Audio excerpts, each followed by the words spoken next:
Ang kasabihan na hindi nabibili ng pera ang kasiyahan ay tila pinatunayan ng mag-asawang ito. Sa kabila ng kanilang masaganang buhay ay nakatago ang galit at pagtataksil na nauwi sa pagpaslang sa tulong ng isang milkshake. Ang istoryang ito ay tungkol sa mag-asawang Robert at Nancy Kissel. Bago ko ituloy ang istoryang ito, mag-subscribe na sa aking channel kung hindi ka pa nakasubscribe at pindutin ang bell icon para ma-notify sa mga susunod na istorya. Linggo-linggo akong nag-u-upload ng bagong istorya tungkol sa mga kriminal para malibang kayo sa araw-araw habang nasa mahabang commute, break time sa trabaho o eskwela o habang nagmimerienda kasama ang pamilya o mga kaibigan. Maraming salamat sa inyong pagsuporta. Tara na at ipagpatuloy ang istoryang kriminal na ito. Ang The Milkshake Murderer. Sa simula pa lamang ay masagana na ang pamumuhay ng mag-asawang si Robert at Nancy.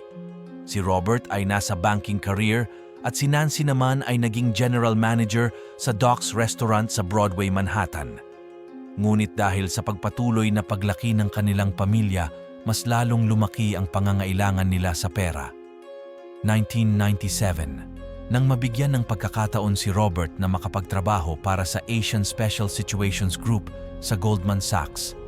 Malaki ang sweldo, ngunit kapalit nito ay ang mas mahabang oras ng trabaho at kinakailangan lumipat ng pamilyang Kissel sa Hong Kong. Matindi ang kapalit, ngunit sa laki ng sweldo ay pumayag ang pamilya Kissel sa kondisyon ng kumpanya, kaya naman lumipat sila sa Hong Kong noong 1997.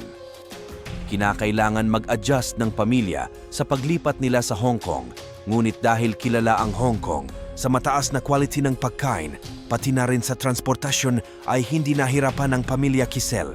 Tumira ang pamilya Kissel sa Hong Kong Parkview, isa sa pinakamalalaking private housing estate sa Tai Tam, Hong Kong.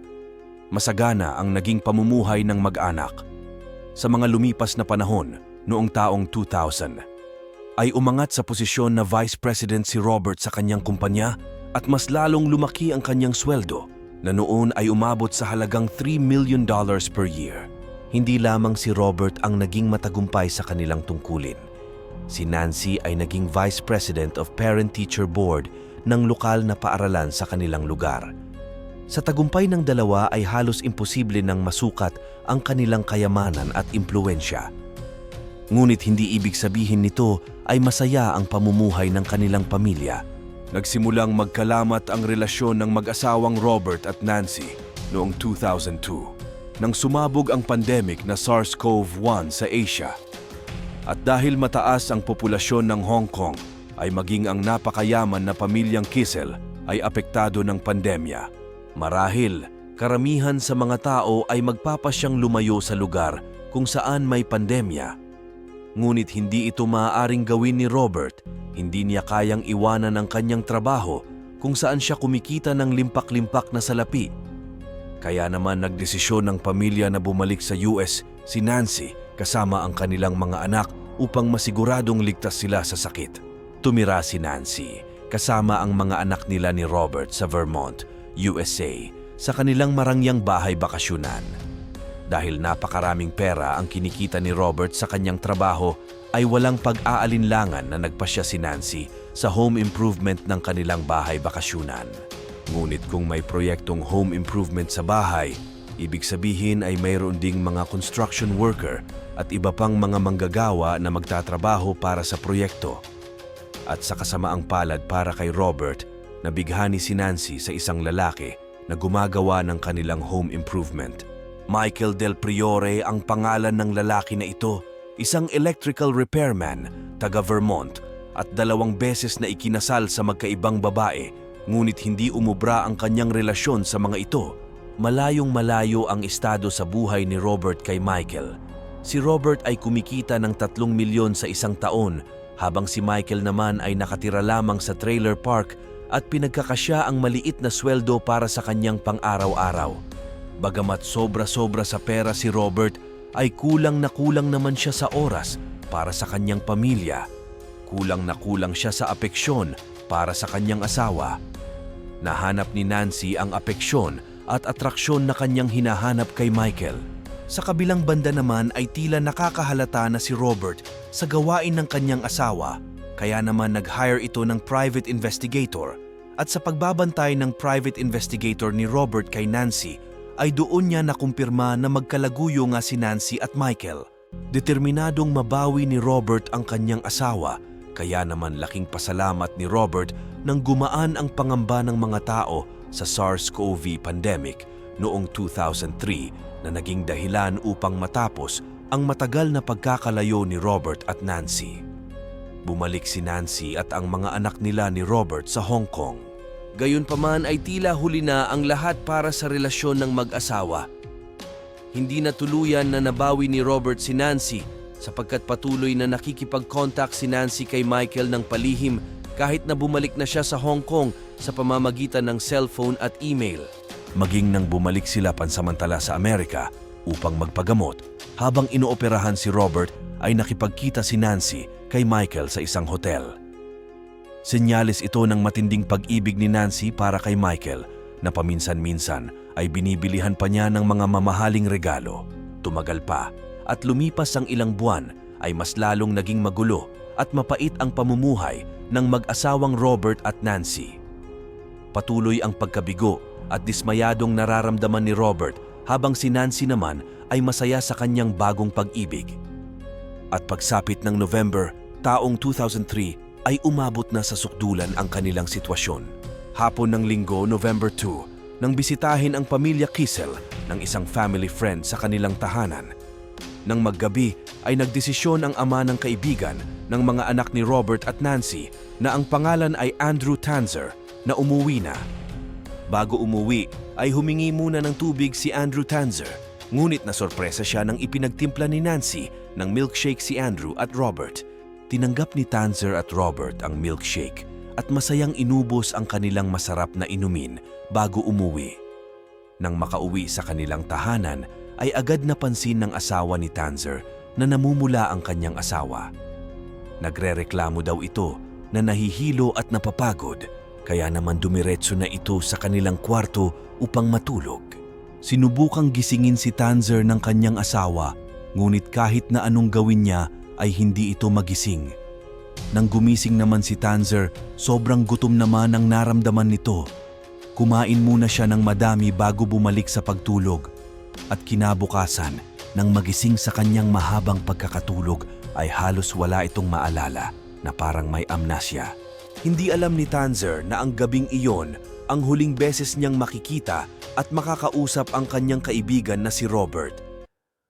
Nang gabing iyon ay nakatulog din agad si Robert matapos uminom ng parehong milkshake na ininom ni Tanzer. Wala itong malay. Matapos iyon ay kinuha ni Nancy ang isang 8-pound na figurine at pinukpok ito sa ulo ni Robert na naging sanhi ng kanyang pagkamatay. Kumuha si Nancy ng malaking oriental rug at ibinalot doon ang bangkay ni Robert na kanyang itinago sa storage room ng kanilang bahay sa loob ng 3 araw. Sa loob ng 3 araw na ito ay nagtaka na ang kumpanya at mga katrabaho ni Robert sa kanyang biglaang pagkawala. Kilalang masipag at responsableng empleyado si Robert, kaya naman hindi ito makakalimot na magpaalam sa kanyang kumpanya kung siya ay mawawala. Kaya naman nakakapagtaka na bigla na lamang itong hindi nagparamdam ng walang paalam. Nag-report ang kumpanya ni Robert sa mga otoridad sa pagkawala ng kanilang empleyado, kaya mabilis na nag-imbestiga ang mga pulis na pinuntahan ang tahanan ni Robert kung saan nakausap nila ang asawang si Nancy, pati na rin ang 3 nilang mga anak. Ayon kay Nancy ay nakapag-report na siya sa pagkawala ni Robert. Dagdag pa ni Nancy ay madalas siyang saktan o bugbugin ng kanyang asawa, ngunit hindi siya lubos na pinaniwalaan ng mga otoridad. Kaya naman nagdesisyon silang pumasok sa bahay at halughugin ang lugar. Malalim na ang gabi noong November 6 nang matuklasan ng mga pulis ang bangkay ni Robert. Nakabalot sa malaking oriental rug at nakatago sa storage room ng tahanan. Itinimbre ito sa kanila ng isang manggagawa na binayaran ni Nancy upang tulungan siyang buhatin ang rug papunta sa storage room. Ayon sa manggagawa ay masyadong mabigat para sa isang rug ang pinabuhat sa kanya ni Nancy. Bukod dito, hindi niya maipaliwanag ang mabahong amoy ng rug. Tila eksena sa horror movie ang natuklasan ng mga pulis nang buksan nila ang rug dahil nakabalot sa malaking plastic bag na pinalibutan ng red tape ang katawan ni Robert. Matapos ito, mag-aalas 3 ng umaga ng November 7 ay inaresto ng mga pulis si Nancy sa pagpatay sa kanyang asawang si Robert. Ayon sa mga police pathologist na nag-eksamina sa bangkay ni Robert, ay nagtamo ang biktima ng 5 hampas sa ulo. Dagdag dito ang 6 na prescription drugs sa kanyang sistema. Naging madali ang investigasyon ng mga pulis sa kaso ng pagpatay kay Robert. 5 sa 6 na prescription drugs na nakita sa sistema ni Robert ay nakaprescribed kay Nancy. Bukod dito ay natuklasan din ng mga pulis ang ilan pang mga ebidensya, katulad ng kalaguyo ni Nancy. Ang mga report ng private investigator ni Robert na palihim na nag-install ng spyware sa computer ni Nancy kung saan natagpuan na nag-research ang suspect ng mga paraan ng pagpatay gaya ng sleeping pills, drug overdose at medication causing heart attack. Depensa ni Nancy ay desperado na siyang tapusin ang kanyang sariling buhay kaya naman naisipan niyang i-research ang mga ito. Ayaw niyang malaman ng kanyang mga anak ang tungkol sa kanyang naiisip na pagpapakamatay kaya gusto niyang palabasin na heart attack ang sanhi ng lahat. Ngunit hindi siya pinaniwalaan ng mga otoridad. Dagdag sa depensa ni Nancy, si Robert daw ay madalas siyang abusuhin at bugbugin mula pa noong lumipat sila sa Hong Kong. Naadik daw si Robert sa whiskey at cocaine at ang pinaka-nakakagulat na akusasyon ay mayroon daw homosexual affairs si Robert habang nagtatravel sa Asia sa kanyang business trips. Ngunit kailangan niyang sagutin ang tanong kung bakit niya pinatay si Robert. Doon ipinaliwanag ni Nancy na 2 linggo bago ang insidente ay nag-away sila ng kanyang asawa na umabot sa sukdulan ng gabi nang patayin niya si Robert. Ayon kay Nancy, ay nag-file daw ng divorce si Robert at kukunin ang kustodiya ng kanilang mga anak habang ipinagtitimpla ni Nancy ng milkshake ang 2 nilang anak. Mayroon daw hawak na baseball bat si Robert kaya naman kinuha ni Nancy ang figurine na pumaslang kay Robert bilang self-defense weapon. Nag-walk out muna si Robert at nang sundan siya ni Nancy ay sinampal siya ni Robert. Dinuro ni Nancy ang kanyang asawa at nang hablutin ni Robert ang kanyang daliri ay nagpumilit na kumawala si Nancy at dinuraan sa mukha si Robert.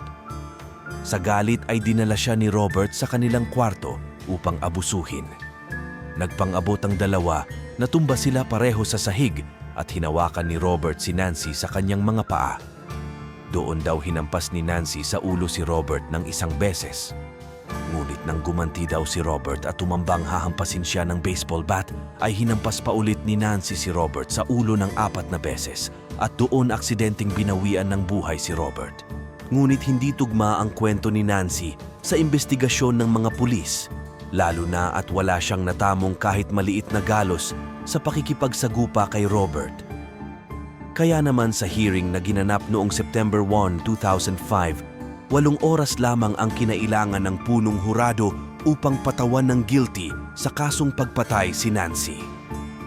Ayon sa mga nakakakilala sa Kissel family at sa mga nakakaalam sa kaso ng pagpatay kay Robert, nag-offer si Robert na mapunta ang kalahati ng kanyang kayamanan kay Nancy pagtapos ng kanilang divorce. Ngunit hindi ito sapat para kay Nancy. Gusto niyang makuha ang lahat ng kayamanan ni Robert at mamuhay kasama ang kanyang bagong pag-ibig. Napunta ang mga anak ng mag-asawang Kissel sa kapatid ni Robert na si Andrew Kissel. Ngunit noong 2006, natagpuang walang buhay si Andrew sa labas ng kanyang bahay. Ang pagkamatay ni Andrew Kissel ay idinadawit sa fraudulent activities at ang mismong pumatay kay Andrew ay nanatiling misteryo. Matapos ang pagkamatay ni Andrew, ay napunta ang mga anak ni Robert at Nancy sa isa pang kapatid ni Robert na si Jane Kissel Clayton na nakatira sa Washington. Ngunit ano naman ang nangyari sa kalaguyo ni Nancy na si Michael? Habang nasa kulungan ay patuloy na sinulatan ng romantiko at mahahalay na pantasya ni Nancy si Michael. Ngunit tila nakapag-move on agad si Michael sa mga nangyari sapagkat mayroon na palang bagong asawa si Michael noong panahong iyon. Patuloy na inilaban ni Nancy ang kanyang kalayaan sa mga otoridad, ngunit sa lahat ng pagsubok na kanyang ginawa ay lahat din itong naibasura ng korte ng Hong Kong. Karapat-dapat lang ito sa kanya sapagkat hindi makatarungan ang dahilan ng kanyang pagpatay sa kanyang sariling asawa at dahil sa pagpatay na ito ay naapektuhan pang habang buhay ang kanilang mga anak na nawalan ng pamilya dahil sa kanyang kasakiman at pagtataksil. Dito na natatapos ang istoryang kriminal na ito. Maraming salamat sa mga nagsimulang sumuporta sa aking channel. Isang malaking shoutout at pasasalamat sa inyo. Dahil sa inyo ay patuloy kong ikukwento sa inyo ang mga interesanting istoryang kriminal gaya ng ating istoryang tinalakay ngayon, ang Milkshake Murderer. Kung nagustuhan ninyo ang istoryang ito, mag-subscribe na at pindutin ang bell icon para ma-notify kayo sa susunod na istorya na aking ikukwento sa inyo. Maraming salamat!